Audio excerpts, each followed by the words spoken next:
Bonjour Richard. Bonjour Liselotte, et bonjour à tous les auditeurs.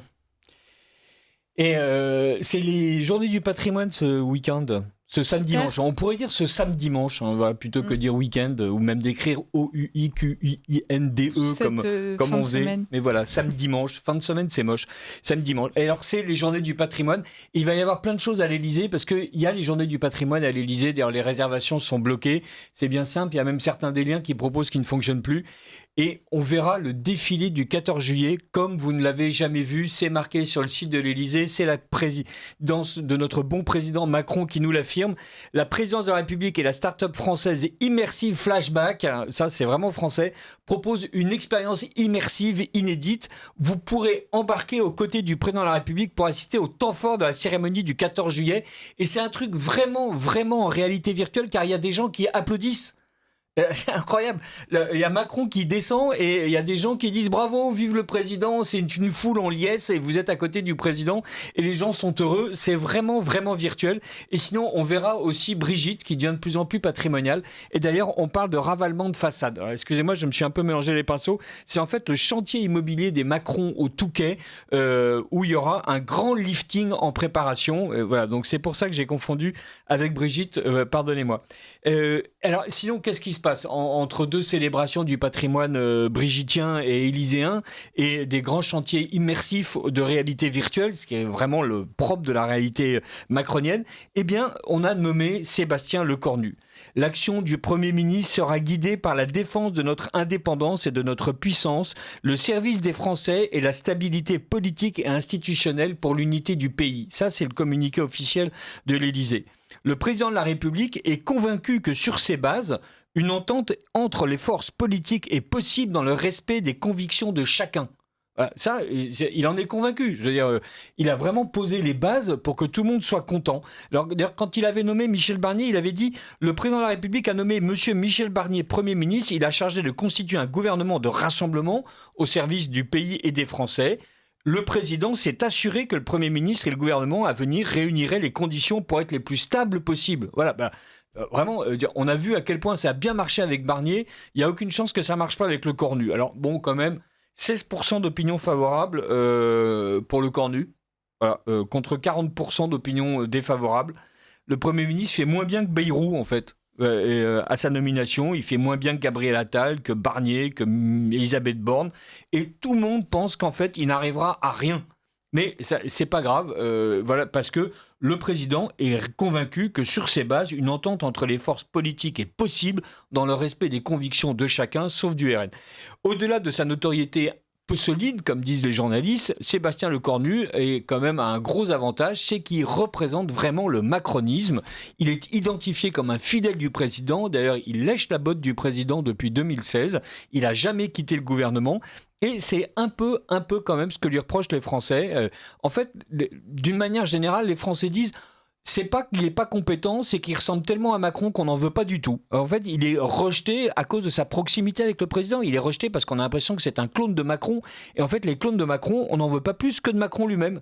Et du coup, qu'est-ce qu'il fait, notre pauvre Lecornu ? Eh ben, il fait des actions politiques d'ampleur, comme son président. Et notamment, il a dit des choses formidables. Alors, je rappelle le montant de la dette, 3 400 milliards d'euros. Et il dit, on va mettre fin aux avantages à vie des anciens membres du gouvernement. Et ça, c'est quelque chose qu'il a déclaré lundi, hier. La protection policière ne sera accordée aux anciens premiers ministres et ministres de l'Intérieur que pour une durée limitée. Moi, ce que j'aime bien, c'est du vrai macronisme. C'est-à-dire, on fait une annonce, on dit, les gars, on va économiser 4 millions d'euros par an. Avec 3 400 milliards d'euros de dette, oui, mais c'est symbolique, c'est important. On va vous montrer qu'on fait des efforts. Et ces efforts, on va les faire tout de suite pour une durée qui reste à préciser. Donc, on supprime tout, c'est-à-dire que, en fait, on supprime rien, c'est juste que ce sera un peu moins long qu'avant. Ça, si c'est pas un effort, donc tous les journalistes ont un peu creusé, ils se sont dit tiens, c'est intéressant. Et qu'est-ce qui se passe ?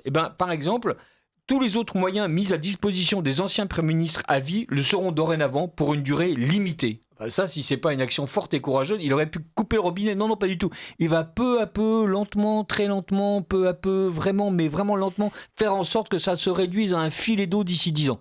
En disant, nous, on en sera à 3 800 milliards d'euros de dette, ou même, je sais pas, 4 200, 7 833. Tout est permis. Si Macron et les macronistes continuent à gouverner le pays comme ils le gouvernent et qu'on réussit à faire élire en permanence des présidents nuls, eh bien, c'est pas grave. Dominique de Villepin a tout de suite dit, c'est génial, bravo, je suis à fond pour. Et la journaliste le dit, vous êtes à fond pour, mais vous êtes pourtant celui qui coûte le plus cher de tous les anciens premiers ministres cette année. Voilà, 220 000 euros pour Dominique de Villepin. Et Dominique de Villepin a dit, oui, je coûte cher, mais c'est normal que je ne renonce à aucun de mes avantages parce que pour le moment, j'ai réussi à me recaser nulle part. Contrairement à Castex. Voilà, il désigne le copain. Alors, on dit, le Cornu, il va arriver à quoi ? Il ne va pas arriver à grand-chose. Et qu'est-ce qu'on pense temps-là ? Il fait quoi, Macron ? Il déjeune avec Antonio Costa, président du Conseil européen. Il a prévu de s'entretenir avec Karol Nawrocki, président de la République de Pologne. C'est ça, Macron, c'est l'international. D'ailleurs, il a un de ses copains, son fils putatif, son Brutus à lui, Gabriel Attal, avait voulu faire la même chose. Et il est allé chouiner auprès de Sarkozy, Attal, en disant alors Macron, il passe sa vie à l'étranger pour se donner une stature internationale et s'assurer un boulot pour après, quand il sera plus là.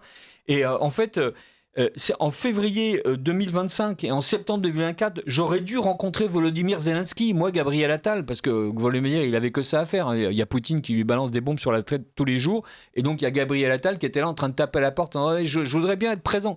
Mais en fait, Macron a fait exprès de dissuader le président Zelensky de recevoir Gabriel Attal, selon Gabriel Attal, qui est allé se plaindre à Nicolas Sarkozy. Il cherche son papa, je veux dire.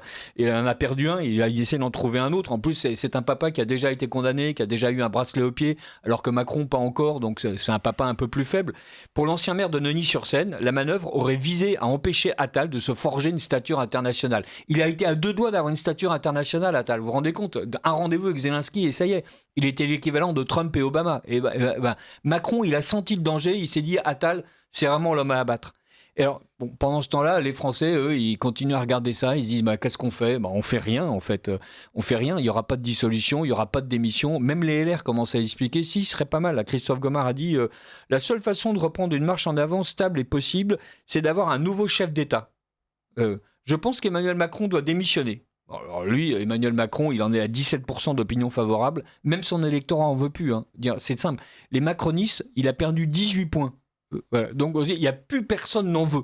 Et plus personne n'en veut, mais parce qu'en fait, il est nul. Alors, Jean-Pierre Robin, dans le Figaro, disait, mais qui se souvient du Conseil national de la refondation ? Personne.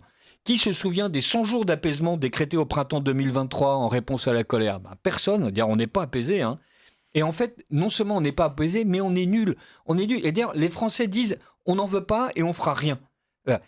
L'activité redémarre partout en Europe. Et que dit l'INSEE ? La France évolue à rebours de cette timide embellie européenne. Voilà. En fait, en France, ça ne marche pas. L'investissement redémarre un peu moins vite qu'ailleurs. Les industriels perdent un peu plus de parts de marché. Le climat des affaires se maintient en deçà de sa moyenne de long terme depuis l'été 2024, sans signe d'amélioration. Alors, étant donné qu'on connaît Macron, chaque fois qu'il y a une merde quelque part, il explique mais c'est pas ma faute, c'est la faute de l'Ukraine, c'est la faute de la Russie, c'est la faute du Covid. Et donc là, les titres de l'INSEE, ils pondent leurs notes, ils rajoutent 4 pages en expliquant et la canicule n'y est pour rien. 4 pages de statistiques pour nous expliquer que la canicule ne peut pas être invoquée par Macron pour expliquer pourquoi ça marche pas. Voilà. Alors, et ils expliquent, mais en fait, c'est un peu normal. Visiblement, il n'y a pas trop de confiance en fait. La consommation n'embraye pas d'ailleurs. Et c'est un paradoxe. Les gains de pouvoir d'achat ont été plus importants qu'ailleurs en Europe, mais les achats des consommateurs sont moins dynamiques. Le taux d'épargne bat chaque trimestre un nouveau record à la hausse. C'est un peu comme si les Français se disaient alors, on nous explique que l'État-providence va faire faillite, on nous explique qu'on va nous supprimer des jours fériés, on nous explique qu'on va supprimer l'assurance chômage, on nous explique que le prix des médicaments va augmenter. On a une réaction un peu paradoxale, on va mettre de l'argent de côté. C'est un truc de fou. Je veux dire, en fait, on les explique que non seulement on va les rançonner à mort, mais qu'en plus, ils n'auront pas de retraite et qu'ils vont payer très très cher une santé défaillante. Et ils disent qu'on va mettre de l'argent de côté, c'est vraiment pas normal. Et donc, la consommation des ménages ne sera que de 0,5%, alors que celle du pouvoir d'achat était de 0,8%. Alors là, les statistiques de l'INSEE sur le pouvoir d'achat qui progresse de 0,8%, ça m'a toujours étonné, mais c'est pas grave. Alors, dans cet océan de mauvaises nouvelles, où on a l'impression que le Cordu n'arrivera à rien, parce que c'est le clone de Macron qui n'est arrivé à rien, sinon à ruiner la France, j'ai trouvé une bonne nouvelle. Il n'y aura pas de grève le 18 septembre. Et pourquoi il n'y a pas de grève le 18 septembre ? Parce qu'il n'y a plus de gouvernement. Du coup, Le SNCTA, donc le syndicat des contrôleurs aériens, dit « L'absence d'un ministre des Transports ne permet pas à ce jour de faire aboutir les revendications relevant du niveau ministériel. » Alors c'est sûr, si on n'a pas de ministère en face, c'est compliqué de négocier et de s'installer à la table des négociations avec une chaise vide. Voilà. Et donc la grève qui devait avoir lieu finalement aura lieu les 7, 8 et 9 octobre, de la prise du service le matin à la fin du service de nuit le lendemain du 9. Et, voilà. Et en fait, il y a un truc qui est intéressant, c'est quand la France n'a pas de gouvernement, les gens ne font pas grève. Donc il y a peut-être une solution qui se dessine. Il faudrait que le Cornu consulte pendant à peu près 17 mois pour être absolument certain qu'il n'y ait pas de grève et que les Français puissent vivre tranquillement sans être embarrassés par le gouvernement. Je ne sais pas si c'est la solution à laquelle le Cornu se rendra. Non. Merci Richard. Et on continue de discuter de tout ça avec Florian Philippot.